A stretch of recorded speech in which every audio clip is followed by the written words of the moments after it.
दोस्तों, अगर ध्यान में प्रवेश करना है तो आपको प्रत्येक दिन अपने ध्यान में बदलाव लाने होंगे। यानी जैसे जैसे आपके शरीर में बदलाव आएंगे और आपके सांस लेने की गति में स्थिरता आएगी, वैसे वैसे आप ध्यान की गहराई में जाना शुरू हो जाओगे। आप जितना भी समय ध्यान में बिताते हैं, उसके प्रभाव अगर आपकी बॉडी यानी शरीर पर आ रहे हैं तो समझिए आपका ध्यान बिल्कुल सही दिशा में है। लेकिन अगर आप बहुत ही लंबे समय से ध्यान करने का प्रयास कर रहे हैं, उसके बावजूद भी आपको ध्यान में कोई आनंद महसूस नहीं हो रहा और आप ध्यान करते करते अपने ही विचारों में खो जाते हो, कभी आपका ध्यान में मन ही नहीं लगता, तो ऐसा आपके साथ क्यों हो रहा है? क्योंकि आप लोगों को कभी भी ध्यान की टेक्निक्स बताई नहीं जाती हैं। आप लोग केवल अपनी आंखें बंद कर लेते हो और ध्यान में जाने का प्रयास कर लेते हो। ऐसे तो आप लोग सालों साल ध्यान का अनुभव नहीं कर पाएंगे। इसीलिए बिल्कुल सिंपल मेथड अपनाने होंगे और एक नहीं 10 से अधिक टेक्निक्स आपको ध्यान में जाने के लिए अपनानी होगी। उनमें से कोई एक टेक्निक आपके लिए काम कर जाती है, क्योंकि सभी का शरीर एक जैसा नहीं होता। कभी आपने यह सोचा है कि जब आप ध्यान करते हो तो आपके शरीर में चलने वाली सांसें आपका ध्यान समाधि तक बिल्कुल सरलता से कैसे पहुंचा देती है? लेकिन ध्यान करने का जो सबसे बड़ा नियम है वह है समय। अगर आप ध्यान करने का सही समय नहीं चुन पा रहे हैं तो ध्यान में काफी कठिनाइयां आपके साथ हो सकती हैं। और बहुत से लोग ऐसे भी हैं जो बड़े ही लंबे समय से ध्यान करते आ रहे हैं, लेकिन अभी तक उनका ध्यान उन्हें गहराई का अनुभव नहीं करा रहा है। ऐसी स्थिति में आपको आवश्यकता पड़ती है कुछ नया अपनाने की, और यही हम आपको आज इस वीडियो में बताएंगे। हम आपको बताएंगे कि कैसे आप ध्यान में बड़ी सरलता से प्रवेश कर सकते हो।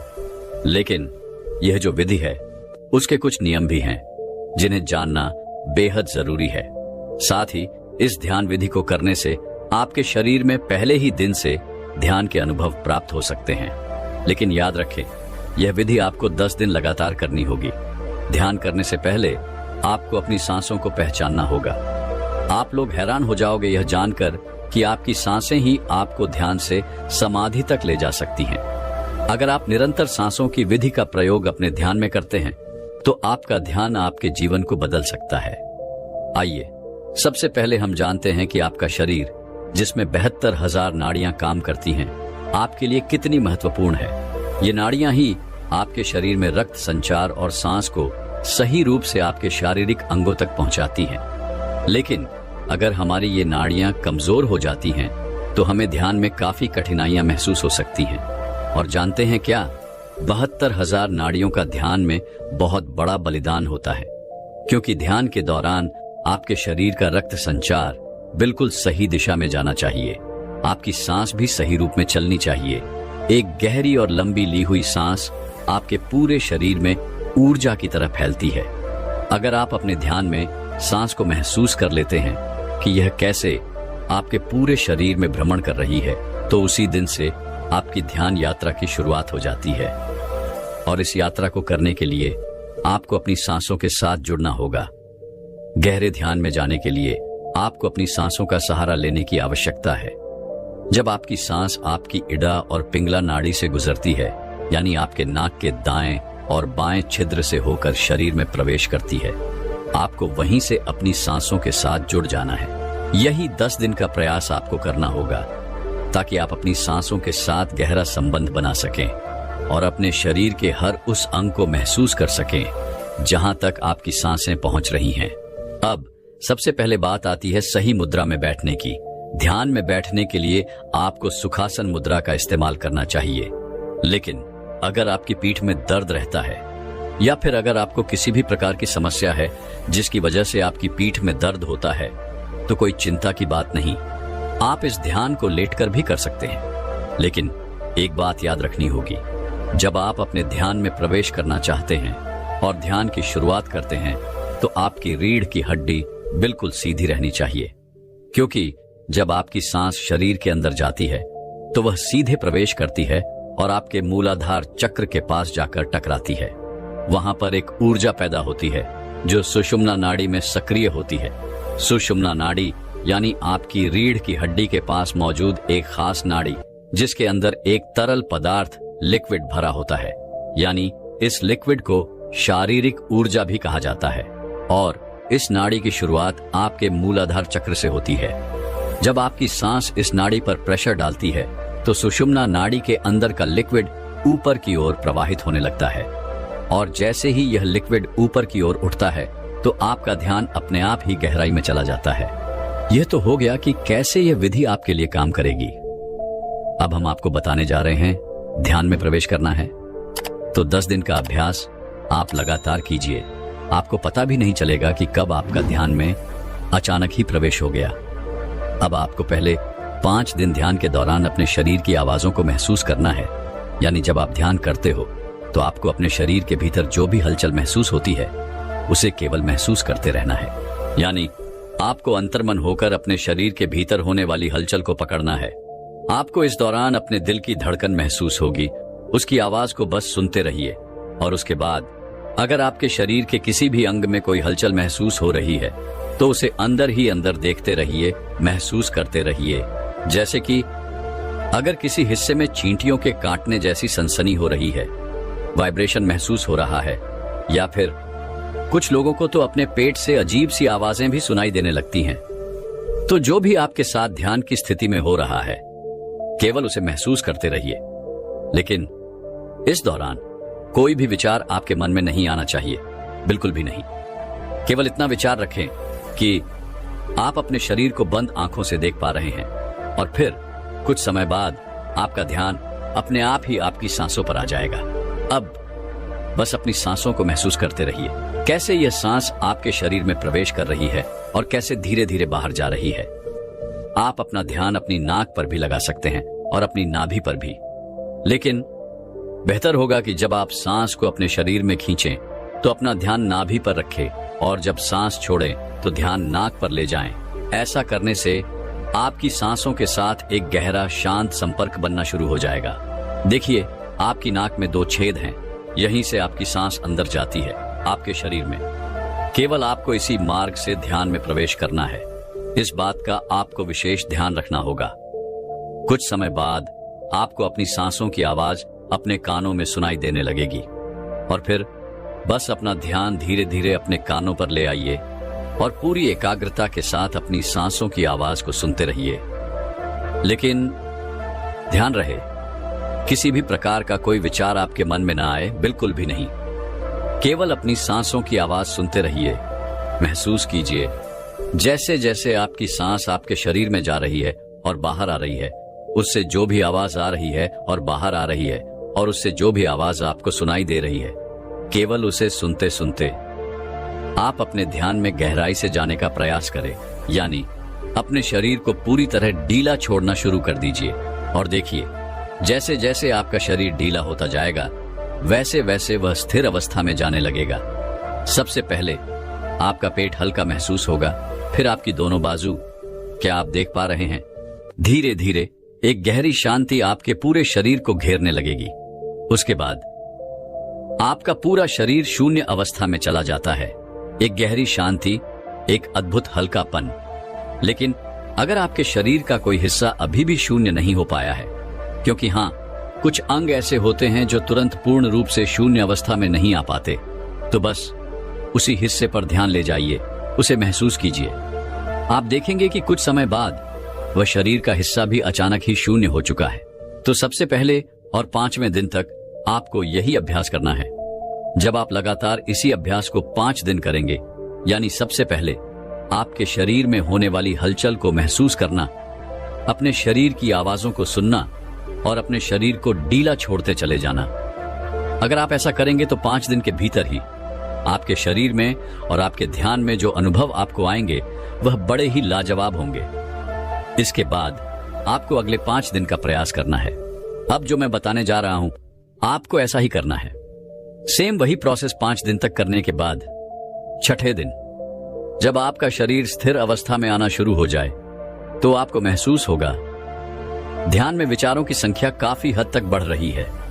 ऐसी स्थिति में आपका ध्यान अपने आप ही आपकी आज्ञा चक्र पर चला जाता है, जिसकी वजह से आपको अपने सर के नीचे का हिसाब महसूस ही नहीं होता। ये एक ऐसी अवस्था होती है जिसमें आपके मन में बड़ी उत्सुकता जागती है। आपके मन में हमेशा यही रहेगा कि मैं ध्यान में प्रवेश करने वाला हूं। अब मैं ध्यान में जाने वाला हूं। मुझे जो भी ध्यान में दिखाई दे रहा है, मुझे इसके अंदर प्रवेश करना है। मैं ध्यान में चला जाऊंगा तो यह सब कुछ विचार आपको अपने मन में नहीं लेकर आने हैं, क्योंकि यहीं से आपका मन आपको भटकाने का पूरा प्रयास करता है। आपको बिल्कुल निर्विचार होकर बैठना है और हां, किसी भी प्रकार का कोई बुरा विचार अपने मन में लेकर नहीं आना है। आपको यह महसूस ही नहीं करना है कि आप ध्यान की अवस्था में बैठे हुए हैं और आप ध्यान में प्रवेश करने का प्रयास कर रहे हैं। इन बातों को जब तक आप नहीं भूलोगे, तब तक आप ध्यान में प्रवेश नहीं कर पाओगे। तो सबसे पहले बात आती है कि आपको अपने भीतर से उत्सुकता को नष्ट करना होगा। और वह कैसे होती है, आइए जानते हैं। इसके लिए आपको फॉर्मेशन की आवश्यकता पड़ती है, यानी आपको अपने ध्यान में यह बोलना है, मुझे कुछ भी करने की आवश्यकता नहीं है, सब कुछ मेरे पास पहले से ही मौजूद है, मैं केवल अब यहीं पर हूं। जो मुझे ध्यान में दिखाई दे रहा है वही सत्य है। मुझे कुछ भी इससे आगे का रहस्य नहीं जानना है। मैं आज भी अच्छा हूं, मैं कल भी अच्छा रहूंगा। मुझे तो बस जो यह अंधेरा अपने ध्यान में दिखाई दे रहा है, केवल इसी के अंदर प्रवेश करना है और इसे पहचानना है। यह कहां तक जा रहा है, यह रास्ता कितना लंबा है, केवल मुझे यही पहचानना है।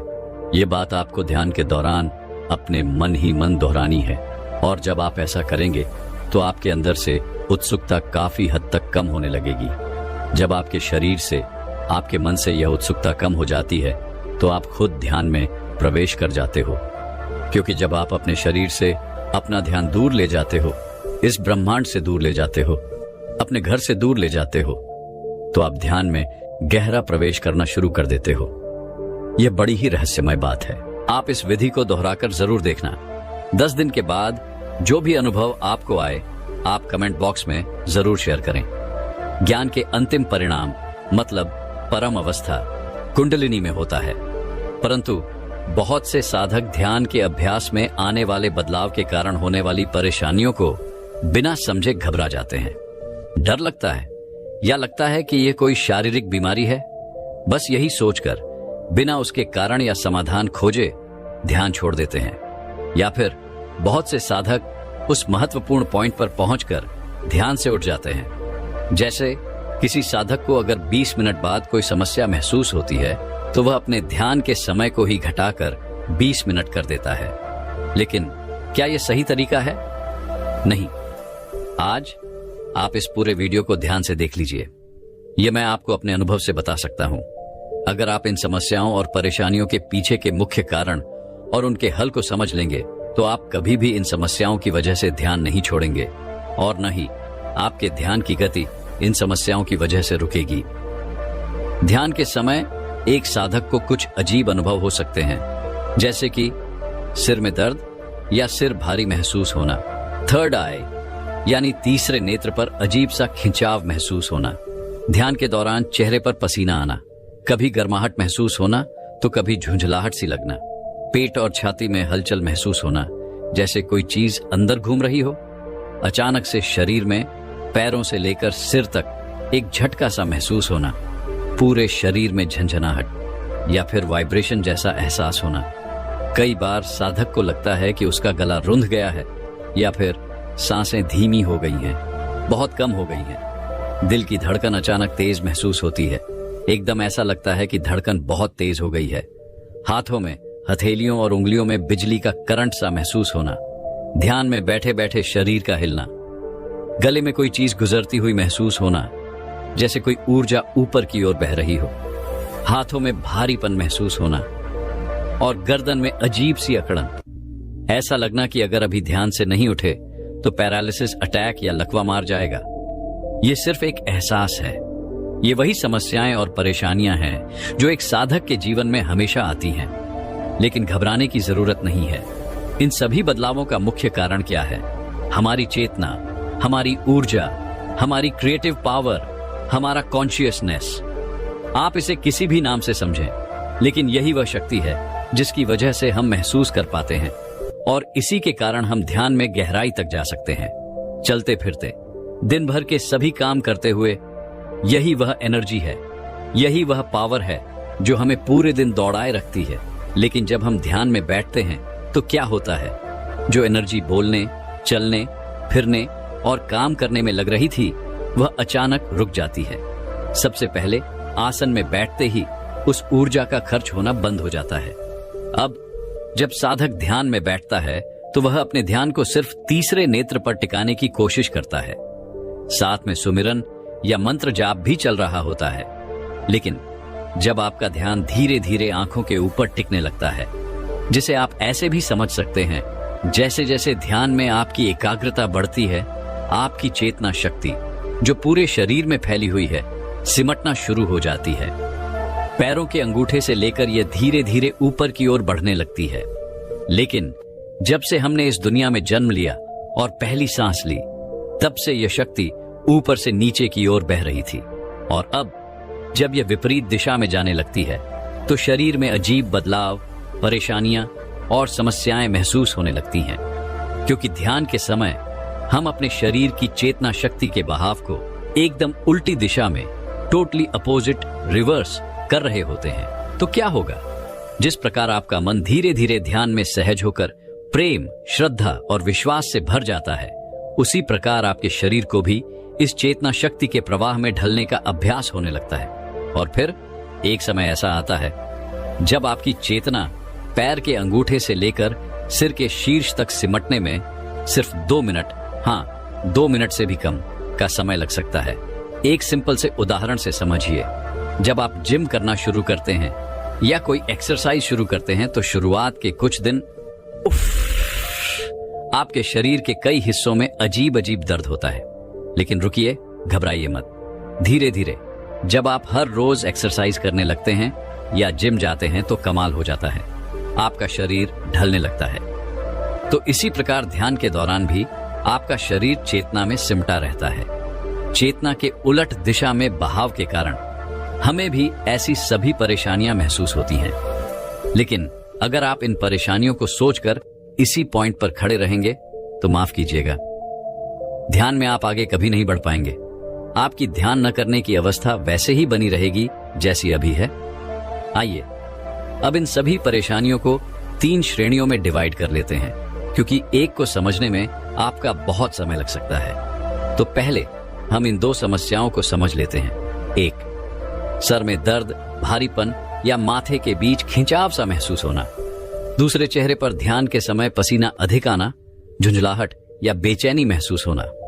असल में जब आप ध्यान में मंत्र जप सुमिरन करते हैं तो आपका ध्यान शुरुआत में एकदम से नहीं लगता, लेकिन शुरू में आप खुद ही अपनी तरफ से शारीरिक कोशिश या दबाव बना देते हैं, जबकि आपको आपके शरीर के किसी भी हिस्से पर किसी भी तरह का कोई दबाव नहीं बनाना होता।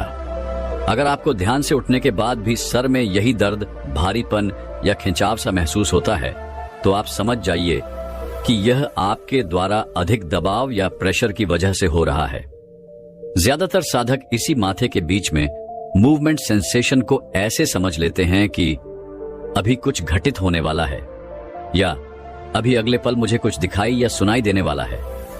मैं आपको अपने अनुभव से बता सकता हूं कि जब तक आपके मन में इस दर्द या खिंचाव के लिए यह विचार है, तब तक ना कुछ दिखाई देगा और ना ही कुछ सुनाई देगा। तो कृपया इस पर ध्यान न देकर आप बिल्कुल सहज तरीके से मंत्र जप करें और ध्यान रहे, आंखों के पीछे के अंधकार में कुछ ढूंढने या देखने की कोशिश नहीं करनी है। साथ ही अपनी आंखों पर कोई दबाव भी न डालें। हालांकि शुरुआत में आपके सिर के हिस्से को आपके पूरे शरीर की एनर्जी को संभालने की आदत नहीं होती, तो हल्का सा भारीपन या खिंचाव महसूस होना बिल्कुल नॉर्मल है। इसीलिए कभी कभी साधक को सिर में और चेहरे पर पसीना या गर्माहट सी महसूस होती है। ध्यान से उठने के बाद अगर आपको कोई खिंचाव या दर्द महसूस नहीं होता तो इससे परेशान होने की कोई जरूरत नहीं है। धीरे धीरे अभ्यास से यह अपने आप नॉर्मल हो जाता है। इसके बारे में आप चिंता न करें, बल्कि जब यह आपको महसूस होना शुरू होता है तो उस वक्त इस पर ध्यान न लगाकर अपने मंत्र जप में पूरा ध्यान लगाए रखें। कुछ ही दिन में आप महसूस करेंगे कि यह दर्द ऑटोमेटिक ही कम हो गया है या खत्म हो गया है। उसके बाद आपका इसकी तरफ ध्यान जाना ही बंद हो जाएगा। दूसरी कैटेगरी में वे साधक आते हैं जो बहुत डर या घबरा जाते हैं। उन्हें लगता है कि कोई शारीरिक बीमारी हो गई है। कभी कभी ऐसा लगता है कि आपका गला रौंद गया हो, जैसे आपको सांस लेने में दिक्कत हो रही है। ऐसा भी लगता है कि सांसें उल्टी चल पड़ी हों या फिर एकदम बंद हो गई हों, कम हो गई हों। दिल की धड़कन तेज हो जाती है, हाथ और गर्दन भी भारी से महसूस होते हैं। ऐसी अवस्था में साधक का डरना बहुत नॉर्मल है, लेकिन घबराने की जरूरत नहीं। आइए इनको अच्छे से समझ लेते हैं। पहला कारण यह है कि जब आपकी चेतना सिमट रही होती है तो जहां जहां तक वह सिमट चुकी है, जैसे कि आपकी बॉडी कंधों तक सुन्न हो गई है, इसका मतलब है कि आपकी चेतना कंधों तक सिमट चुकी है। तो अब शरीर के निचले हिस्सों को उतनी एनर्जी की जरूरत नहीं होती जितनी हमें दिन भर के काम के लिए चाहिए होती है। इस अवस्था में ऑटोमेटिक आपकी सांसें धीरे धीरे स्लो होने लगती हैं। सांसों के स्लो हो जाने की वजह से क्या होता है, आपके दिल की धड़कन भी धीमी हो जाती है। लेकिन इस अवस्था में अगर आपका ध्यान अचानक किसी भी वजह से टूट जाए, जैसे कोई बाहरी आवाज इतनी तेज सुनाई दे कि आप चौंक जाएं, या फिर कोई ऐसा विचार अचानक आ जाए कि आप एकदम जाग उठे या आंखें खोल लें, तो इस अवस्था में जैसे ही आपका ध्यान नीचे गिरता है, जो चेतना शक्ति सिमट कर कंठ तक आ चुकी थी वह दोबारा पूरे शरीर में दौड़ने लगती है और तभी आपको एकदम गहरी सांस आती है। तो आपको वहम सा होने लगता है कि कहीं आपकी सांस तो नहीं रुक गई थी, और फिर आप अचानक पाते हैं कि आपका दिल जोर से धड़कने लगा है। फिर एक डर सा महसूस होता है, कहीं बीपी घट गया है या बढ़ गया है। आखिर हुआ क्या था? असल में आपके दिल की धड़कन को बैलेंस करने के लिए जैसे ही आपकी सांसें नॉर्मल होती हैं, जो पहले स्लो हो गई थी, तो दिल की धड़कन भी कुछ सेकंड्स के लिए तेज हो जाती है और फिर धीरे धीरे नॉर्मल हो जाती है। इसमें आपको घबराने की जरूरत नहीं है। दूसरा कारण यह है कि नॉर्मल लाइफ में हम हमेशा बिना सांसों पर ध्यान दिए ही सांस लेते रहते हैं। ना हमें इसके बारे में सोचने की जरूरत होती है, ना ही कोई प्रयास करने की। लेकिन कुछ साधक जो ब्रीदिंग मेडिटेशन करते हैं, वे अपनी सांसों के आने जाने पर जरूरत से ज्यादा ध्यान देने लगते हैं। ऐसे में कई बार वे अपनी तरफ से सांसों की स्पीड को रोकने, कम करने या ज्यादा करने की कोशिश करने लगते हैं, जो कि बिल्कुल गलत है। आपको अपने शरीर के किसी भी नर्वस सिस्टम के साथ कोई छेड़छाड़ नहीं करनी है। जो लोग पहले ऐसा करते थे वे हमेशा अपने गुरु के व्यक्तिगत पर्सनल गाइडेंस में करते थे, तो आपको यह सब नहीं करना है। अगर आपको गले के आसपास या सिर के पिछले हिस्से में कुछ महसूस होता है, जैसे अकड़ाहट, या ऐसा लगता है कि वहां से कुछ गुजर रहा है, ऊपर की तरफ बढ़ रहा है, तो घबराएं नहीं। जब आपकी चेतना सिमटकर कंधों से ऊपर चलती है तो वह गले से होकर ही गुजरती है। इस अवस्था में शुरुआत में गला सूख जाता है, फिर गर्दन में अजीब सा अकड़ाव महसूस होता है। जब चेतना शक्ति गले से गुजरती है उस वक्त शरीर के निचले हिस्सों में भारीपन महसूस होता है, लेकिन कोई दर्द नहीं, कोई परेशानी नहीं। पहली बार आप अपने शरीर को एक पत्थर की तरह टिके हुए महसूस करते हैं, जिसमें कोई भी सेंसेशन नहीं। जैसे ही चेतना का ध्यान नीचे जाता है, आपको एहसास होता है कि अरे, आपका शरीर आपके कंट्रोल में नहीं। ऐसे में डर लगना स्वाभाविक है। तीसरी और अंतिम कैटेगरी की समस्याएं, जैसे पेट और छाती में हलचल, मानो कोई चीज इधर उधर घूम रही हो, अचानक पूरे शरीर में झंझनाहट, फिर एक अजीब सा झटका पैरों से लेकर सिर तक, ये सभी फीलिंग्स, ये सारी परेशानियां कब महसूस होती हैं? जब आपकी चेतना शक्ति सिमटकर ऊपर की ओर बहती है और शरीर के किसी भी हिस्से में जहां कोई ब्लॉकेज होती है, वहीं पर चेतना शक्ति सीधे ऊपर न जाकर दाएं और बाएं तरफ फैलने लगती है। अब वो फोर्स पैरों से सिमट चुकी है और दूसरी तरफ आप ध्यान आज्ञा चक्र पर टिकाए हुए हैं।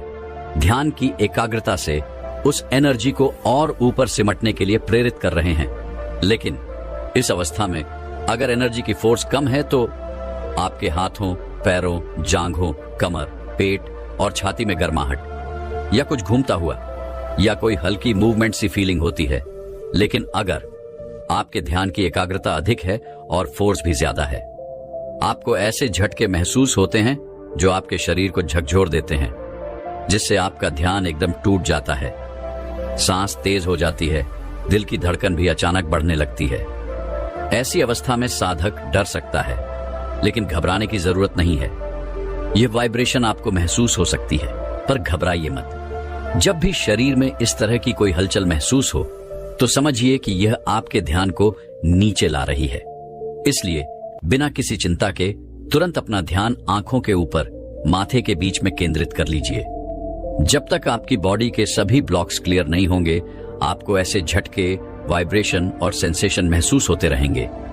लेकिन अगर आप इसे किसी पॉइंट पर छोड़ देंगे तो यह सेंसेशन कभी भी क्लियर नहीं हो सकती। सोचिए, अगर आप 20 साल तक इसी पॉइंट पर अटके रहें तो 20 साल तक आपको झटके ही महसूस होते रहेंगे। तो क्या करना चाहिए? जैसे ही आप खुद को ऐसी अवस्था में महसूस करें, तुरंत अपने गुरुजी या परमात्मा को याद करें और दोबारा से ध्यान को एकाग्र करें। कुछ ही दिनों में आप देखेंगे वह सेंसेशन जैसे बंद हो गई है। पूरे प्रेम, श्रद्धा और संपूर्ण विश्वास के साथ ध्यान करें। आप परमात्मा को याद कर रहे हैं। ऐसे में आपके साथ क्या गलत हो सकता है? एक बार की बात है, एक महान गुरु के 2 शिष्य गुरु के घर के बगीचे में टहल रहे थे।